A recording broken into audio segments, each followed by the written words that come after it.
Big Drive Energy Signature Sunday, the final signature event of the year, and what an absolute riot it was. Man, do I feel bad for Tommy Fleetwood. We'll get into all of that. We'll talk about our weekends because this is our only pod of this upcoming week. I'll be on vacation. Mitch is coming out to Colorado, traveling out here. We'll be together next weekend, which I'm looking forward to. We'll break down the Travelers Championship, Keegan Bradley's insane win, what it means for the Ryder Cup, what it means for Tommy Fleetwood, and more in 30 seconds. All right, let's tee it up.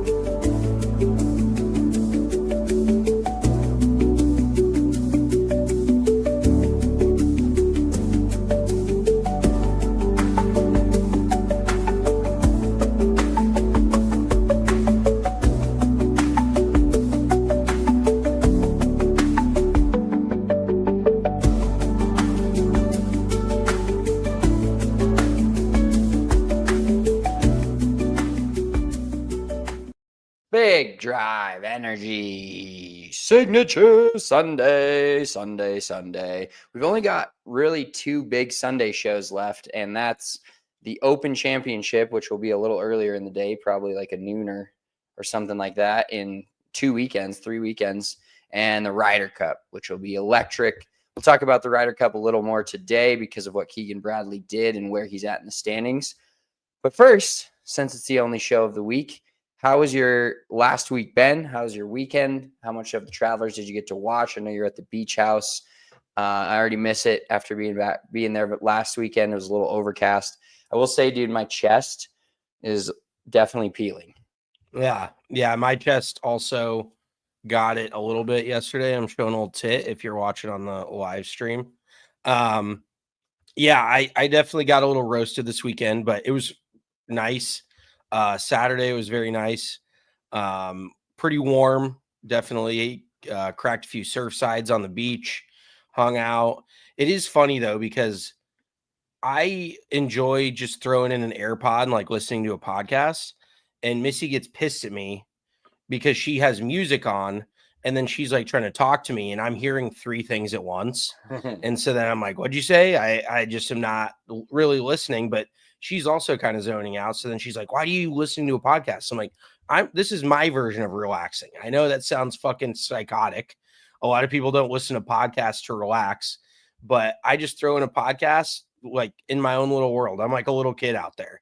You just hand me a 6-pack of Surfsides and a fucking my AirPods. You don't have to worry about me. You can just leave me alone for hours. Well, I will say you've kind of probably dealt with it a little bit because you watched my kid a lot, but when you have a kid and like in the mornings, I'll be listening to the radio in my AirPods in the morning. And then when he's talking or yelling or crying and the dogs start barking, and then my wife is talking to me, Kylie's talking to me, I literally want to spontaneously combust in those moments where I've got 4 things going on and I can't, my brain is so mush and it's just, I just get wires crossed and it's just a disaster. So I know what that's like, especially, the podcast thing is a little crazy. I respect your dedication to podcasts. I truly do. And if you're listening to this podcast, make sure to give us a thumbs up. We appreciate that. But how much you listen to them and like the fact that you're on the beach and also listening to tunes, to me, I just have to have one thing. As long as I got the tunes, I normally don't have to have a podcast. But, the other thing I was actually going to ask you, this is completely off topic, but so you listen to podcasts, right? And I was actually talking to one of our good buddies, Parker, about this the other day and telling him how much you listen to podcasts. Like, how much do you think you retain out of all of these? Because don't you listen to them all night when you're sleeping and then you wake up, you go back? Like what's the percent retention on your podcast listening? Because I feel like it's got to be pretty low. No, well, so it depends on for sure when I'm listening to it, but I definitely, there's certain podcasts that are ones that I like listen to and pay attention to, mainly like Pardon My Take, like some of the Barstool Chicago Dog Walk, their drafts. I'm locked in for that shit. But then and then I love Ryan Russillo's basketball pod. And even I started listening to Bill Simmons. It's he's a little too Boston for me and just a complete. But have you ever seen the Bill Simmons discourse on Twitter? And no, the one thing I did see about Bill Simmons today on Twitter was like, has anyone ever noticed that Bill Simmons gets really pissed off when you mention how rich he is on this podcast? Like I don't, and I've listened to like 1 or 2 episodes.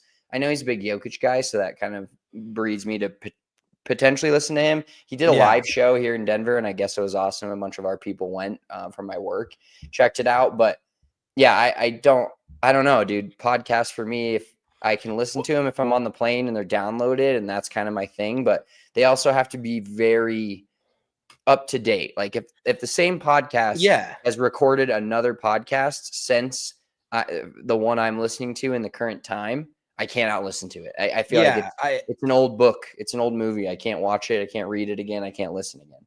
100%. Well, I was literally just about to make the comparison to like music. Listening to music is like watching a TV show, because there's a good chance you've seen that TV show before. It's always going to be there. You can always go watch it. But a podcast, especially the day it drops, there's always, because it's all sports podcasts for the most part. I don't listen to any other bullshit. So all the current events that are happening in sports, all the podcasts are now then current, and they're discussing current things. So whenever I'm listening to a pod, I'm getting caught up on like current shit.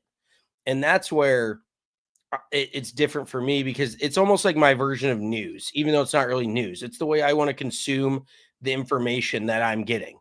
And like, hopefully for people, this is their golf news relatively, you know, that's what we try to do in general. We don't always get everything, but that is kind of something that obviously you want to have fun listening to a pod. You want to laugh, but then you also feel like you want to get some information that's useful. And I actually have learned, I am like the king of random facts, and I think you know that. I just know a lot of bullshit about random nothing shit. No college degrees, no nothing, but I'd say I'm relatively smart when it comes to certain things. And I just am enamored. And I've actually heard people talking about this on a podcast. They were like, wouldn't you, as a 30-year-old, or how you're 31, wouldn't you almost love to not fully like go back to college, but like to take a class in something that you truly gave a shit about and wanted to learn about? Because when we were in school as kids, it was just so shoved down your throat that even if something was interesting, it seemed uninteresting because you had to do it. But if you were taking a college course just simply if you wanted to learn something, I think that would be fucking electric. Like, I would actually love that, because I love to learn and I love learning different shit. So I taught this one guy, I taught a shitload last week, which was awesome. I had 6 lessons in one day, which is my max I've ever had. And in all honesty, I was kind of dreading it, but I just fucking shoveled right through it. Like I kept it in my mind where I've worked 10, 11, 12-hour days before. I'm like, this is only 6 hours. Like, granted, you're talking a lot and you have to be upbeat and whatever, but I was like, it's only fucking 6 hours of my life. I'll be fine. But one of the dudes is a brand new kid, and he's from India. And I asked him, because he was pretty hand-eye coordinated.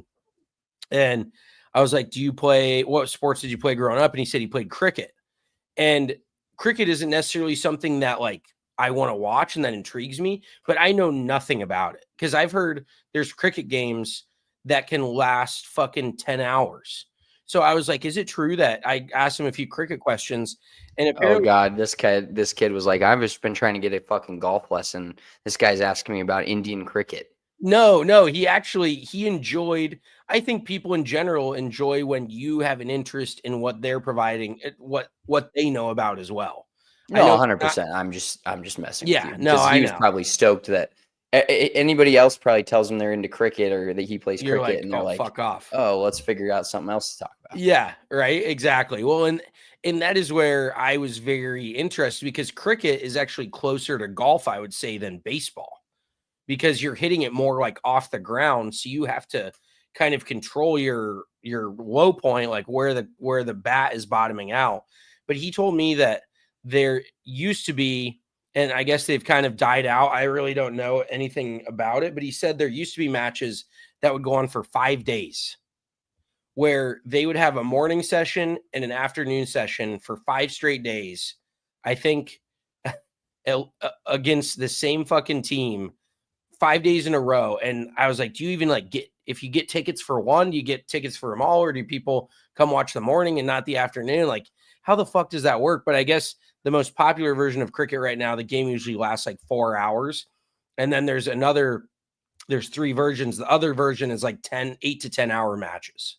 And I'm like, holy shit, dude. Like that is just blows my mind. But that is just like the kind of random shit that I'm interested about, because I know nothing about cricket or rugby really, or a lot of international sports that I just want to get a little bit more cultured. I'm just trying to expand my horizons. I would love to become a fan of a soccer team like in the Champions League, partially because, or the, whatever fucking league. There's a million of them. I don't even know. But I'm jealous of soccer fans because they get to wake up like every Saturday morning and immediately watch a team that they like do something, That is where I'm like, it's early in the morning and it's every weekend and the season's like 9 months long. There's like rarely an off season for it. Yeah, soccer is something I've honestly tried to get into a little bit more. And I do the same thing at work with a few of the guys that know soccer and watch a ton of the Italian leagues and the Champions League and Premier League and all this stuff, and trying to figure out like how it works and what goes down in those leagues. And the whole, like 2 weekends ago, I turned on, because I'm like any live sports I'm usually in. I mean, it's not ideal that it's soccer, but like the other morning it was so early and I was like, there's no golf on yet. I'm going to watch soccer.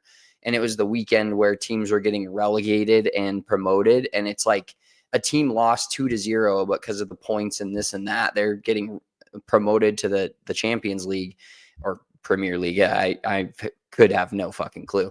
But I think in order to be in the Champions League, you have to win the Premier League. I think that is the case. Oh, that sounds like a lot. But all I know is that the team that we're like the DNVR bar's home to the Leeds United team, where there's like a Leeds United Colorado. All the guys, they watch every game at the bar, and they got promoted to the Premier League this year. And so now they're going to be in the Premier League next year, which is awesome. But I talked to some guys about it, and they're like, yeah, every team that just gets promoted to the Premier League goes right back down to the league below it the next year, and the other 3 teams come up. So it's kind of like a cycle. But the whole idea of getting relegated, other than the fact that the Colorado Rockies, my favorite baseball team, would probably be relegated if that was the case, seems really intense on ownership. The only thing the thing I hate about soccer, number one, this is not a soccer podcast. You definitely, you can tell by the way we're talking about it, but I hate ties. Ties are not for me. That's one thing. There's got to be a winner and a loser in every game. And another just subtle ick about soccer is that they don't ever know when the game's really over. You're like, it's 90 plus 7 minutes and the clock is fucking running, and you're like, oh, it's, they could be going down to score a goal and then they stop it right there. I don't love that.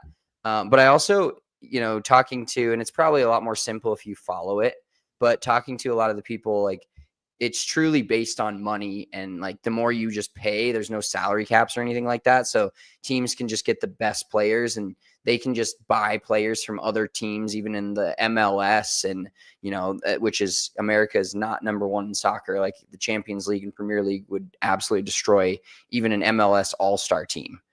According to my friend's sources. I do not know this. I had to ask that question, but yeah, there's just a lot of things that I don't understand that maybe if I did, I'd be a little bit more in tune. But yeah, cricket. I mean, when you said cricket with this kid, I immediately thought, I've seen cricket highlights, and it's very much like a running, almost a Happy Gilmore fucking home run off a bounce off the ground. Like that kid had to be pretty dialed after an hour with you. Yeah, no, he had literally hit balls once ever, and we got him hitting these high baby draws. Like 30 minutes into it, he hit a lot of good shots, obviously hit some bad shots, but no, it was just fun, like learning that shit about him and talking to different people. I mean, I could fucking talk to a brick wall, and that's sometimes what I have to do on this podcast if you lose internet or some shit, and then I kind of panic and I start just mumbling on about bullshit. But anything else before we get to this fucking terrible event of a golf tournament? Not a terrible event, but you know what I mean. Did you enjoy? Oh yes. Let's talk about your time in the press box. I do want to give you congratulations. I've made it clear to you, I think the Rockies Not the franchise, just the ownership.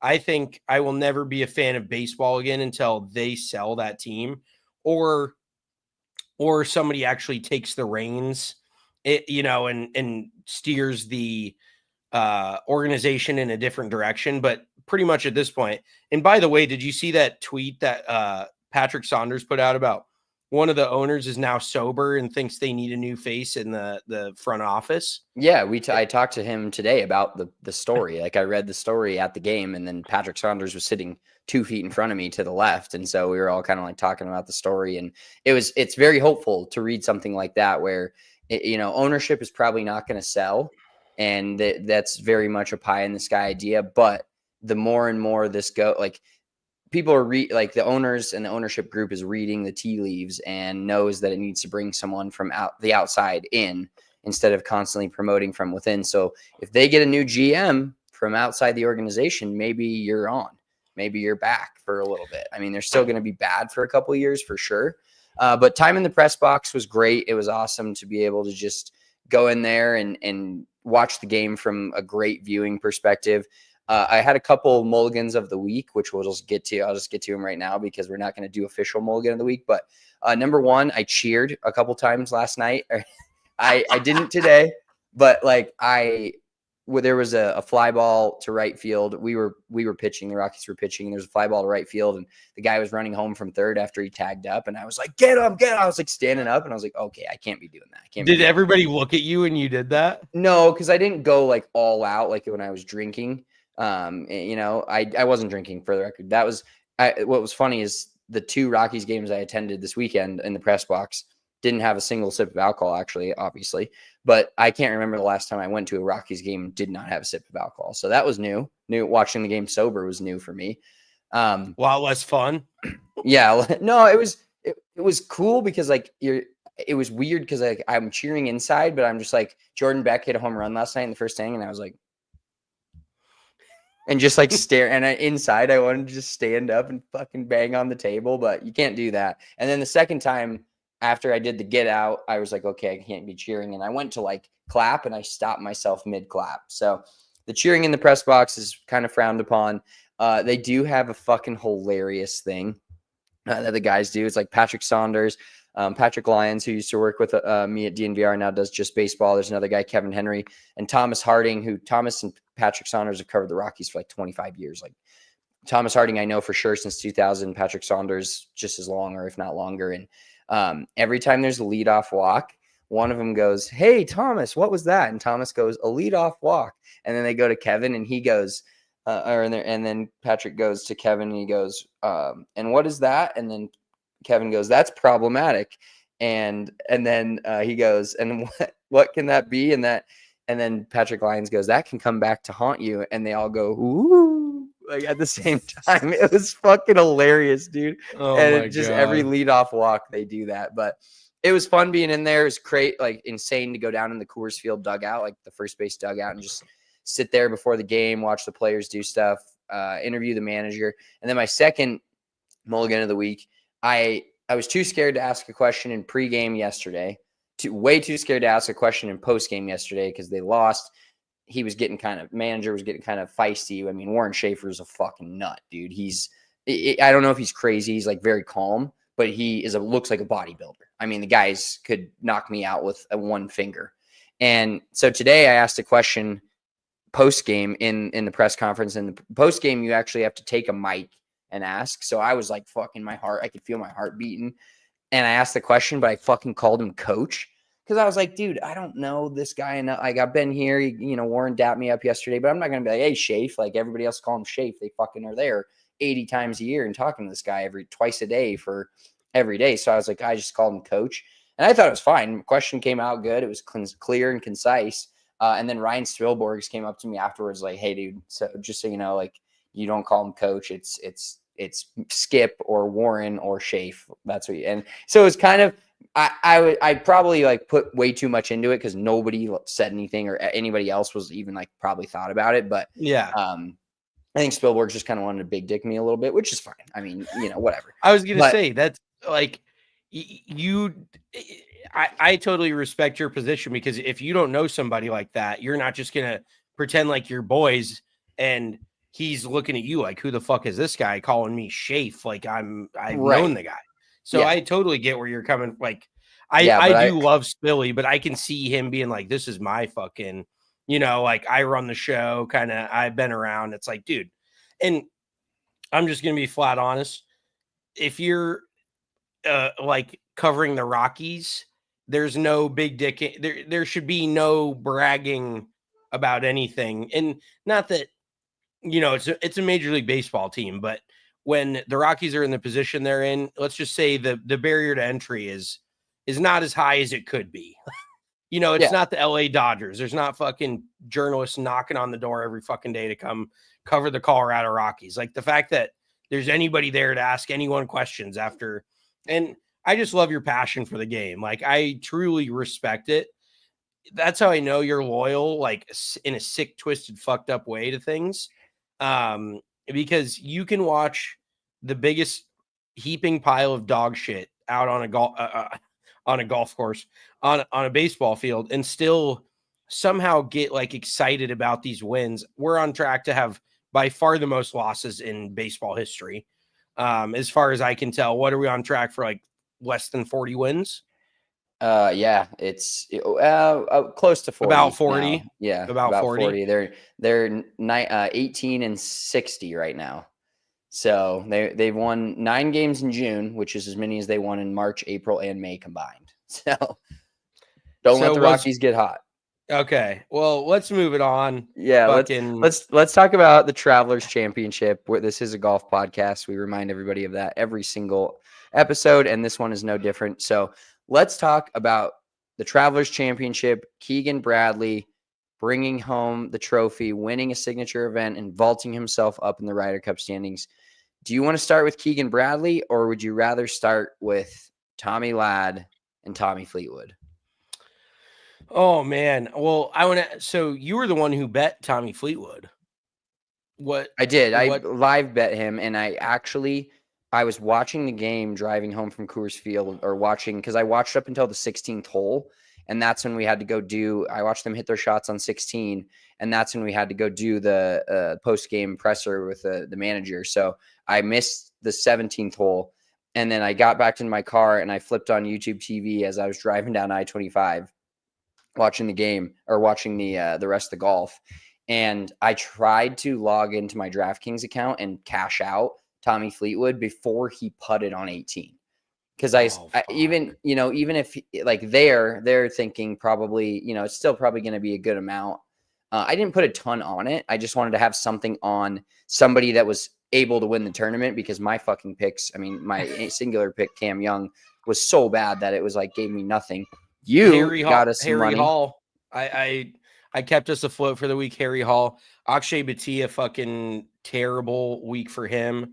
But Harry Hall had a great Sunday, shot 5 under today, jumped himself up into the top 10. So he kind of came out even on the week. But yes, so wait, can you cash out live bets? I thought that you weren't able to cash out live bets. Is it dependent on what? Like with DraftKings, I've noticed that a lot of times I can't cash it out if it's live. Well, no, like today I could have cashed out Tommy Fleetwood winning today at multiple points for probably like 3 or 4 times what I put in. And I boosted it to like 8 times what I put in. So I could have cashed it out multiple times, but it's only really like future bets. Like you can't cash out a day of bet, generally speaking. But like even if you put money on Fleetwood this morning and he started to take the lead, you could have cashed it out when he was up 3 or 4 if you really wanted to. I mean, you're thinking that he's going to bring that lead home and win his first PGA Tour event, but at the same time, the history. And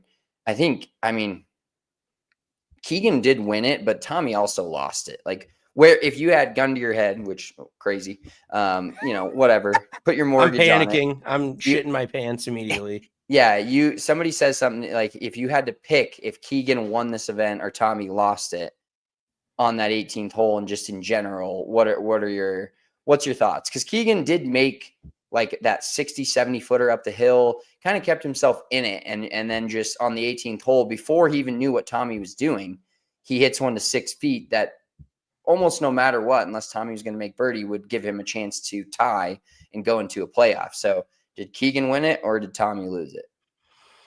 I mean, if you're talking about just the 18th hole, then I think Keegan won it because, you stuff one in there to 6 feet and you make it. That's, he didn't make par and gain the lead that way. But if you're looking at Sunday as a whole, Tommy 100% lost it.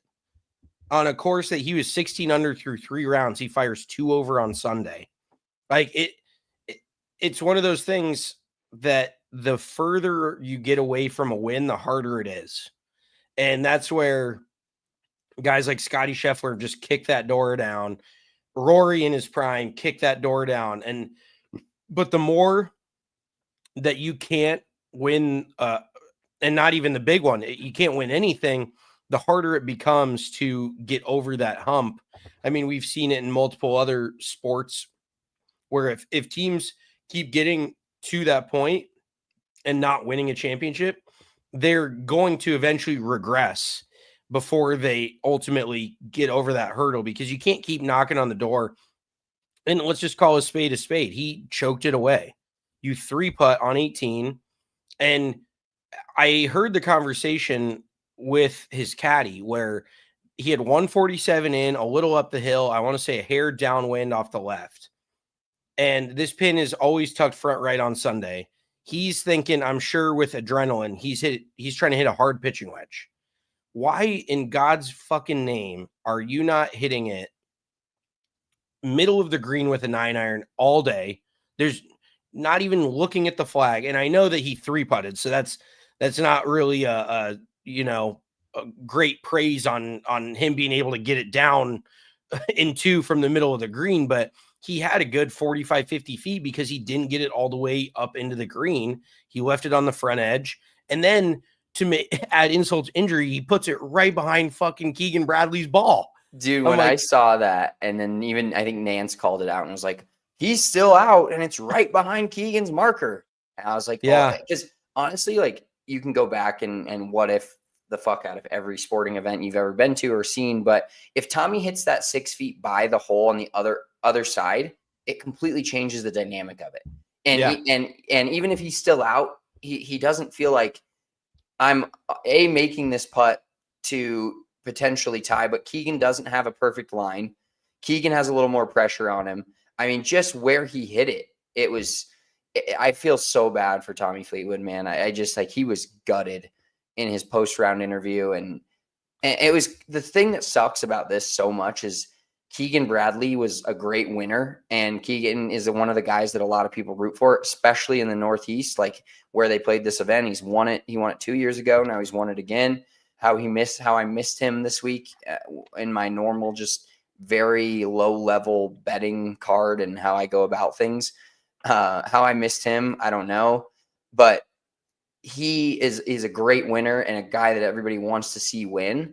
But Tommy is a guy that if that's not in the Northeast, everybody's cheering for Tommy Fleetwood, I think, just because of how he has just carried himself over 10 plus years, being on the DP World Tour, winning there and having 43 top 10 finishes on the PGA Tour without a win, which is the most since I believe 1983. I saw the stat. So, and he's just a good dude. Everybody loves Tommy Fleetwood, but more and more this stuff happens. And it was the RBC last year, and like the RBC last year, if he would have held on and won this event this year, it'd have been like, oh my God, that made the RBC even that much more like digging down, and you lost where you thought you had the win, and you got beat by a Canadian in his home course in his home city or home country, whatever the fuck you want to call it. I'm sober. Home country. And you get beat by him on that putt, and then you just take it on the chin, but you come back and win a signature event the next year. And then you go and do that and you 3-putt and you don't get up and down. And I tweeted this from our account, but he hadn't made a bogey on the back 9 all week. And he made 2 on the 16th hole where he hit it over the green, kind of an unlucky bounce to have to chip it. And then that chip looked impossible. And then making bogey there and then bogey on 18 when all he really needed was par to get into the playoff. Jeff, the answer is usually like 2 to 3. It's kind of a weird thing. Like I don't do that normally, but when I'm talking a lot and I'm on number 2 right now, and it will get to 3 for sure. If maybe not 4, because I'm having a cocktail as well. So you have a cocktail, it gets a little watered down, you got to toss in a fresh Zinner. But yeah, just the fact that he couldn't even get it to a playoff. Like you have to get it down in 2 to force a playoff. You 3-whack, and he makes birdie on, like, talk about anticlimactic, unfortunately. well, and Like, how about, I mean, if Keegan, even and if Russell Henley, relapsed, that would have brought Russell Henley into Russell it. Henley chips in on the last hole. That guy, that fucking backwoods looking, just fucking grinder, dude. He's just a player. He's like, you know what he is? He's like the Gary Rupel of Spring Valley of the PGA Tour. Like that's what he is. He just gets it around. He just gets it in the hole. Nothing looks that good, but he's just fucking, yeah. So he chips in. I mean, the 3-way playoff, if Fleetwood would have just made bogey or would have made par and Keegan makes par as well, and then they would have gotten into a 3-way playoff. Fleetwood bogey, fine. Keegan doesn't make that putt, makes par. 3-way playoff would have been fucking incredible between those three. But then it would have been, if it wasn't already bad enough for Tommy Fleetwood, I think him losing that in the playoff would have been almost even worse, if that's possible. Right. I mean, and I will say too that Keegan is just such a competitor, because Missy and I actually, we were driving home from her mom's house.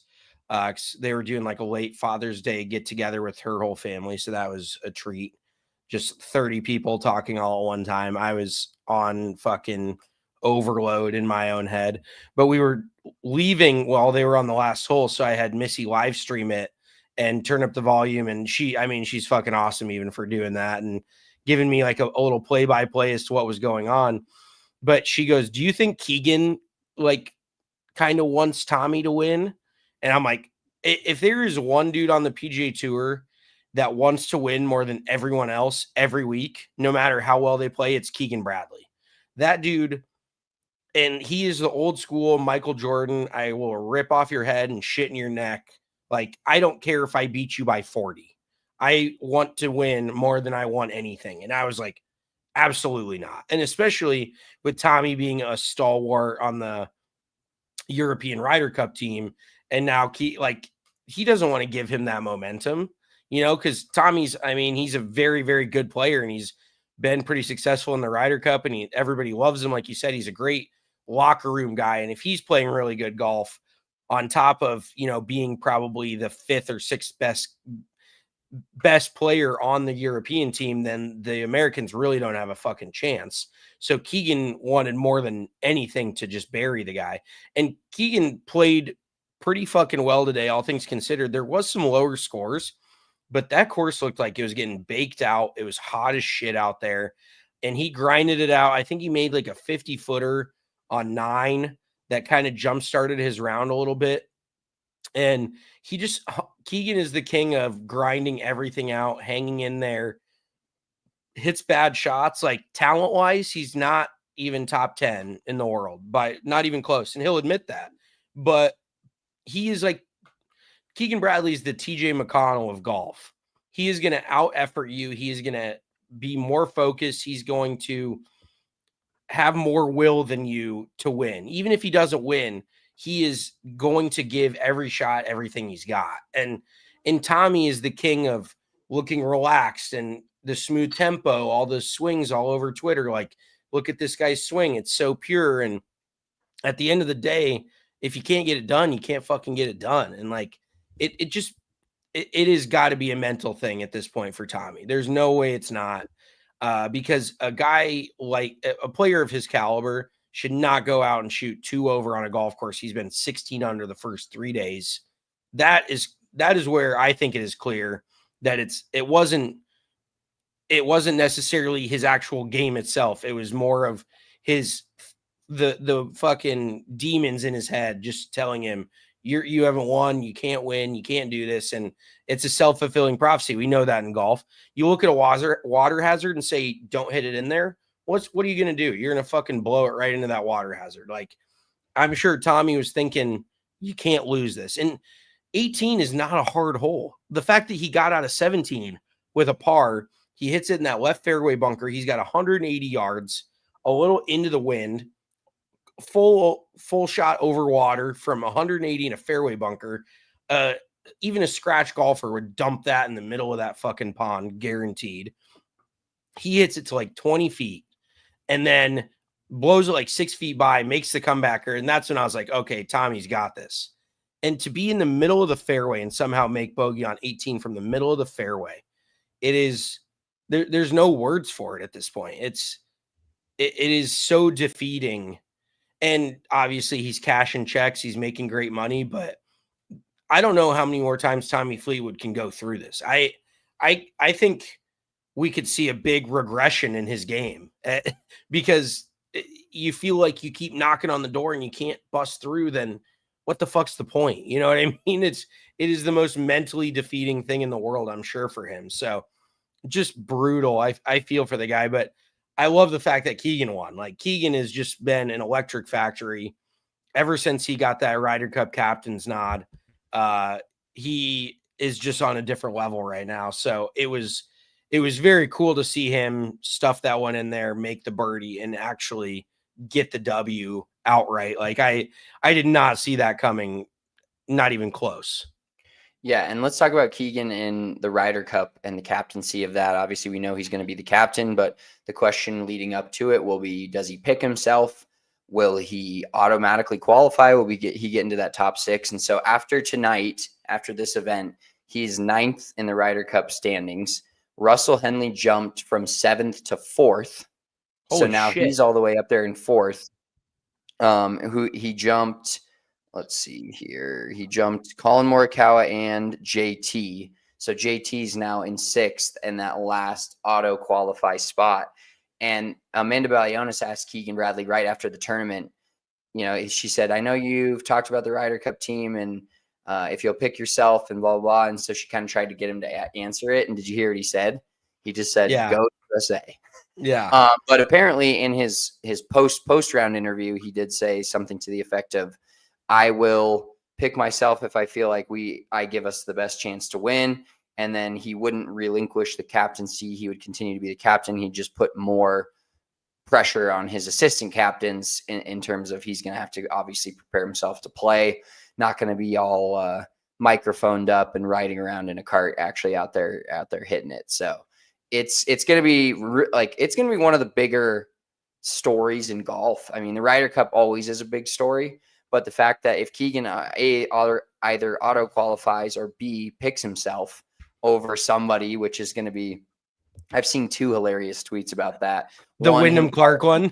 Wyndham Clark and saying you're in, pal. And then Tom and Marty's had one yesterday talking about JT, calling JT and being like, eat shit, bud. I'm in, you're not, because it was such a big thing, especially that it was so featured on Full Swing, talking about Keegan not making it and kind of everybody thought he should. And then the boys club with Spieth and with all these guys. And you're like, oh, well, now Keegan holds the power. And I don't think Keegan seems like a very spiteful guy.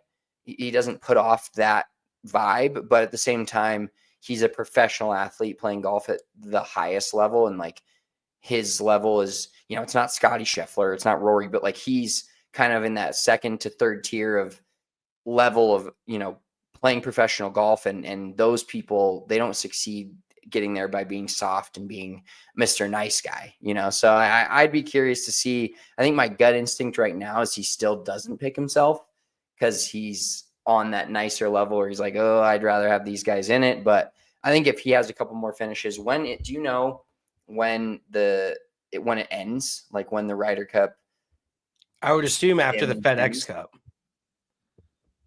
I would assume I think it's a month out is when they officially lock it in, is my assumption. But I was just thinking about this as well. You got to think that playing in America for a guy like Wyndham, who was only on the team the one time so far and played over in Europe, how much more upset do you think it is? Do you think he is, or upsetting do you think it is that he isn't going to qualify now that it's in America? Like, that has got to be such a big thing to play in front of these hometown fans, home country fans, I guess. But in one of the rowdiest environments, it is one of the most highly anticipated Ryder Cups in my recent memory. Just the fact that they're playing where they're at, and there's Europeans feel like they're on top of everything relatively besides Scotty. I got to think that guys like Wyndham, guys that are on the cusp, probably want it even just that little bit more this year because it is in America.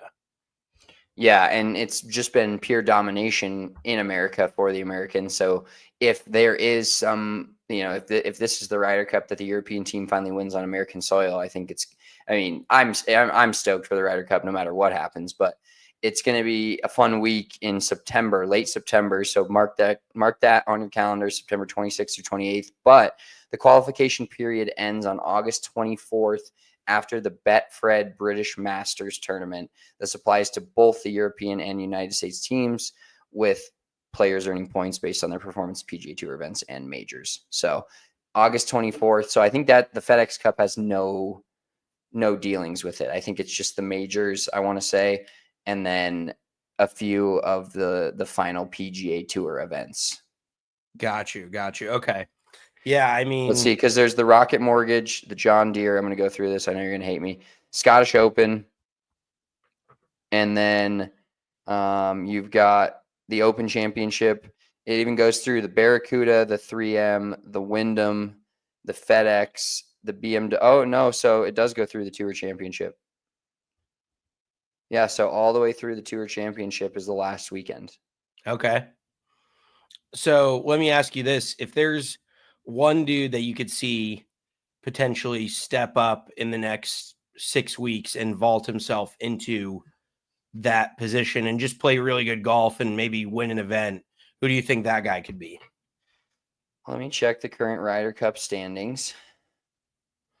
Because I could honestly see either Brian Harmon or Harris English. One of those two dudes. Yeah, so Harris English is 10 right now. It hasn't updated quite yet, but he's 10 right now, but he's going to be in the top 7 or 8. He's going to vault himself a couple after the crazy finish and round he had today to vault himself way up the standings. So Harris English, I agree. I don't know. Maybe Finau wins an event. Tony's been playing some bad golf. Yeah, his golf doesn't. Jordan Spieth hasn't been great, and now he's hurt. I mean, really, when you get down to those guys in the 20s, like Akshay right now. What about Nick Dunlap? Dude, what is going he's DFL in every tournament he plays in. I know every signature event, and he's DFL every time. It is fucking insane. I haven't seen the dude hit a shot since like February. I think the last time I saw him hit a shot was at the American Express because he was the defending champion. And I don't think he played well there either. Let's look at his season just out of curiosity, because it is truly like insane. I haven't seen a guy. So he has 1 top 10, 2 top 25s, and 9 cuts made in 16 events. But that's what, 12? Okay, so that is including 4 signature events. Yeah, so subtract those. He's made 5 of 11 cuts. He's earned $755,000 this year. Like, it's hard to be on the PGA Tour and not make $1 million now. You got to really fucking suck. If you play in all the signature events, especially. Yeah. And this dude, like, granted, he's 22. He's living the fucking dream. And who knows? I'm sure there's a lot of pressure on himself. And I think he's obviously got a very long runway to get this back and to improve. But it doesn't look like he's going to keep his tour card. This is the fucked up thing. He's 132nd in the FedEx Cup, and he's 68th in the world. How are you half as much you're 68th in the world and you're double that in the FedEx Cup? That just does not make any sense whatsoever. And that just goes to show you how fucked up the world ranking system is. One last question on Nick Dunlap from you. Do you want to take this moment to walk back your take about him going pro when he was hot? yet? No, Or I do you mean, still stand by that? Because he I, did I win 2 events. I mean, I'm not saying you're like an idiot here, but it's almost like would he have less pressure or be doing better if he was still at Alabama? no, I mean, I think I know you're playing devil's advocate here, but that's not even a question. He's already won twice on tour. If he were to retire tomorrow, he would be a 2-time tour winner. That's as many as fucking Brandel Chambly won in the 80s when there was plumbers playing on the fucking PGA Tour. Like, he's 22 years old playing in every signature event, traveling around on the PGA Tour, getting all this experience. When you look at a guy like Luke Clanton, who's probably close to his age, but that is actually, I just thought about that. How wild is it? Whoa, Brian Windhorse fingers. My hand's been moving all around tonight. Think about how Luke Clanton is looked at right now versus Nick Dunlap. Like, I would pick fucking Airbud over Nick Dunlap in an 18-hole round of golf at this point. And Luke Clanton is, I think, the same age, maybe 1 year younger. And I honestly think, low key, he's going to be my Rocket Mortgage pick this next week. I think he could come out and maybe win like immediately. So I do see where you're coming from, where if Nick Dunlap would have stayed in school and maybe won a national title and played some more really good golf at Alabama, then he could come out and put his foot to the pedal fresh out of college. But if you ask Luke Clanton or Nick Dunlap right now what position they'd rather be in, I guarantee you Luke Clanton would say Nick Dunlap's. Like, he's already won on tour. And fucking Tommy Fleetwood hasn't won on tour. Like, Nick Dunlap can walk over to Tommy Fleetwood, even though Tommy's probably made $8 or $9 million this year, 3 times more than Nick Dunlap's made in the last 2 years, and be like, have you ever won on the PGA Tour? Because I have. So from that aspect, he definitely wouldn't trade it for anything. And I will not walk back that take, because look at like Tom Kim. Tom Kim has taken a big step back. He has not had a good season, but that doesn't mean he can't bounce back 2-3 years from now and become a great player again, because he's fucking like 23 or 24 or 21. I don't know. He's super young. So these super young dudes, I think the experience is paramount and just being out on tour. But the fact that he's in every signature event, like, the relegation has to happen. And you'd think that with official world golf ranking points and how that works, somebody would leapfrog him and get into these events. But he just keeps showing up at the bottom of every single leaderboard every week, and it is wild. But let's just talk about his rookie year when he won the Amex, shit the bed the rest of the season, and then won again at the end of the season. Like, had a fucking terrible run between his first win and his second win. So he could be a week away. He could fucking win the Rocket Mortgage this week, and I wouldn't be shocked. Like, I would be shocked, but he just seems like the guy that when he's got it, it's great. And when he doesn't have it, it's the worst on tour. Like, it's fucking nuts. Yeah, very feast or famine. Yeah. What did you think?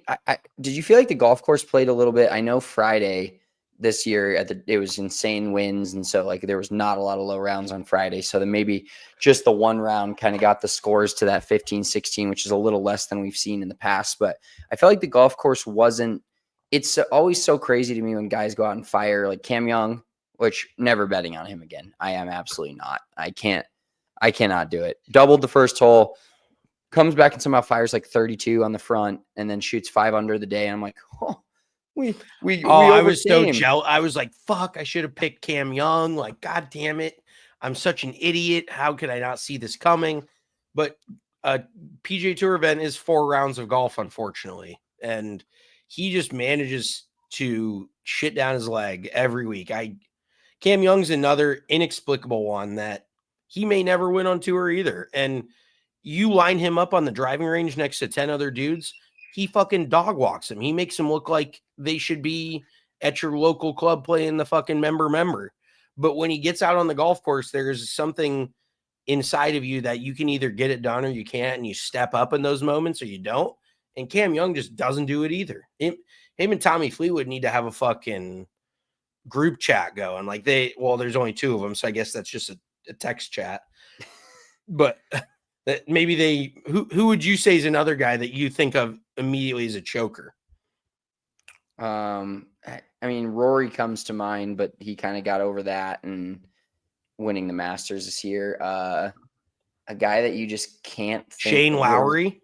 Shane Lowry's kind of up there. Yeah, I mean, if it wasn't for Shane Lowry winning an Open Championship, he'd be right up there with. I mean, he won a tour event like 5-6 years ago, but every single year, I think his stats on the weekend are absolutely god awful. Oh, yeah. Sam Burns. Oh, yes, that's a choke city right there. That foursome. None of them would have broken fucking 80 today. That talk about a pillow fight down the stretch. Holy shit. Yeah, there's just dudes that have it or they don't. And Keegan Bradley, Tommy Fleetwood I'm sure he would have rather faced anyone else down the stretch than Keegan Bradley, because he's just got all the aura right now. He's got all the vibes going for him. And Tommy's the exact opposite. And I will say a little extracurricular comment. The watch that Tommy wears, I think, makes him look like a weekend golf tool, like a nerd. It looks like a Garmin watch, like he's checking his yardage on his wrist. It's just not a cool watch whatsoever. It's a little nerdy. And I think it definitely brings his aura down a little bit. Like, I'm just sick of watching these Tommy Fleetwood ball flight compilations. Yeah, he hits the prettiest fucking 3-yard draw in the world off the tee every single time. He's got the sawed-off finish. Everything looks so good. It's so aesthetic. And I caught a lot of shit on social media for saying Instagram golfer. Who did I call on Instagram? Oh, I called Minwoo Lee that. And someone's like, fucking Instagram, blah, blah, blah. And I'm not going to walk that take back, because there is guys, and we've played with them, that you walk up to on the driving range, similar to Cam Young. You walk up to him and you're like, how does this guy not win everything he looks at? And you watch Tommy Fleetwood hit balls and you're like, I have no answers as to how this guy has not won. But they just can't get it done. I guess I'm going back to that. Well, and to make matters worse, Minjee Lee just won the women's PGA championship, and Minwoo Lee is an Instagram golfer. His sister's just dog walking him. He will say he will admit, though, that his sister is better than him for sure. She little brothers his ass all the time. Did you get to see any of the highlights of that tournament? Because that's where the PGA is. Not maybe next year, or maybe it is next year, at TPC or the PGA headquarters in Frisco. Oh, Fields Ranch East. Sure, that's what it's called. Yeah, I mean, only 3 golfers under par. That it had to be kind of a bloodbath. Nelly Korda did complain a little bit, so she shot 6 over and finished T19. Wow, that is a Sunday, but. That is a very interesting venue when you think about majors. When's the last time anywhere in Texas held a major? So that is going to be a total switch up. But of course, the PGA of America is like, we're having a major here no matter what, because that's just their fucking homeland at this point. But yeah, I was actually going to mention that because the course looked brutal. Nelly Korda was complaining. There's multiple women complaining about how firm the greens were. Congrats to Minjee Lee, just another major, just another fucking feather in her cap. Yeah, just an absolute dominant performance. Do you have anything else you want to get to? Do you have a mulligan of the week from the beach weekend that you want to get to? Are you watching the NBA Finals right now? I'm not watching it right now, but I am ready to watch. What is the score? 18-16, Thunder are up. Alex Caruso's hit a couple threes. But the entire team is around Tyrese Halliburton right now. He just tried to drive and non-contact went down. Lost. No. And he's already 3 for 3 from 3. No, not Tyrese. So it might be just an absolute the most anticlimactic ending.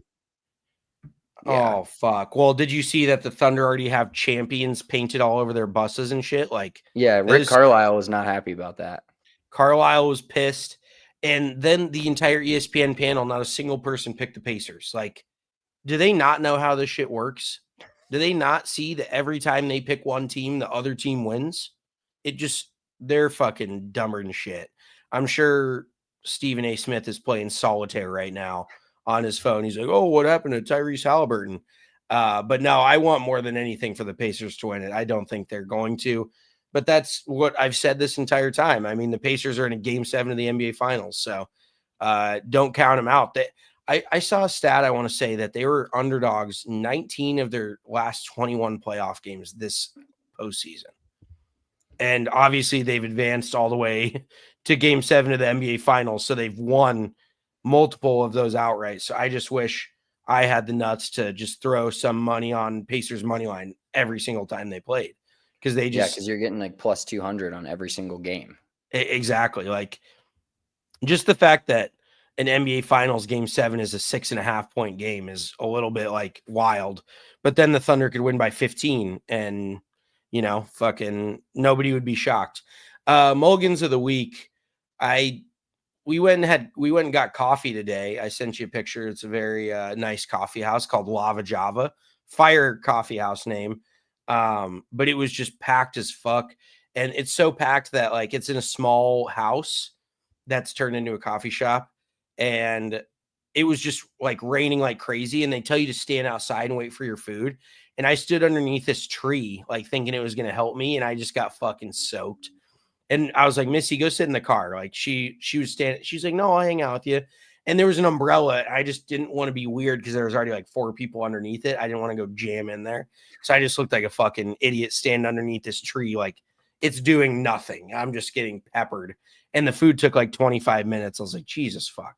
So, and the electricity went out last night at the house. So we had to take a quick shower. It was just a little bit of a cluster, but no, other than that, didn't fuck too many things up like I usually do. Just the beach. I love the beach, but the one thing is the sand getting everywhere is a problem for me. I just do not like being covered in sand all the time. It is kind of an ick for me. So no, I'm totally with you on that. Yeah, so no pod for us this week. We're both out. You'll be coming. When do you come to Colorado again? Wednesday. I get home Saturday. We'll have some content for you, pod. Early next week, we'll figure out some time to get in the lab, get in the studio. We appreciate you all tuning in to Big Drive Energy. If you're watching this on the YouTube, make sure to hit us with a thumbs up on your way out. If you're listening to this on audio version, rate our show, give us a rating or a comment on the show. We'd appreciate any of that and all of that. Enjoy your week. Enjoy, the Rocket Mortgage Classic coming up next week. And we'll be back the following week to talk some more golf with you all. Big Drive Energy out. Peace.